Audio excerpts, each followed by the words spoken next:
ইতিমধ্যে আমাদের মাধ্যমিক পরীক্ষা সুন্দরভাবে আপনাদের সহযোগিতার কারণে হয়েছে।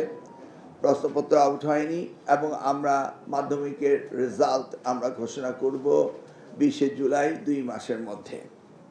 আমরা সেশন জট কমিয়ে আনার জন্য সিলেবাস শেষ হওয়ার পরপরই এসএসসি এবং এইচএসসি পরীক্ষা নেওয়ার ব্যবস্থা করছি এবং আমরা 1 বছর আগেই এসএসসি এবং এইচএসসির পরীক্ষার সময়সূচি আমরা ঘোষণা করেছি।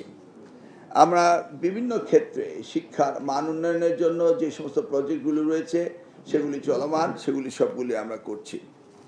ইতিমধ্যেই আমরা ন্যাশনাল ইউনিভার্সিটির একটি প্রোগ্রাম 12,000 শিক্ষককে আইসিটি ট্রেনিংয়ের ব্যাপারে সেই প্রোগ্রাম উদ্বোধন করেছিলেন আমাদের মাননীয় প্রধানমন্ত্রী, সেটাও আমরা সম্পন্ন করেছি। আমাদের innovation idea showcase, start up, এই অনুষ্ঠানগুলো আমাদের সারা বাংলাদেশে ব্যাপকভাবে চলছে। সেটা আমাদের আনুষ্ঠানিকতা শেষ হবে এই মাসেরই 28 এবং 29 থেকে চীনমৈত্রী সম্মেলন কেন্দ্রে মাননীয় প্রধানমন্ত্রী উপস্থিত থাকবেন।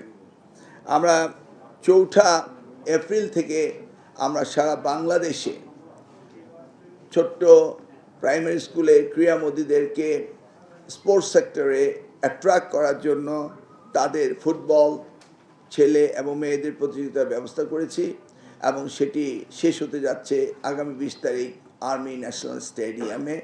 সেই ব্যাপারে আমরা আপনাদেরকে অবগত করব, স্টার্ট আপ প্রোগ্রামের ব্যাপারে অবগত করব।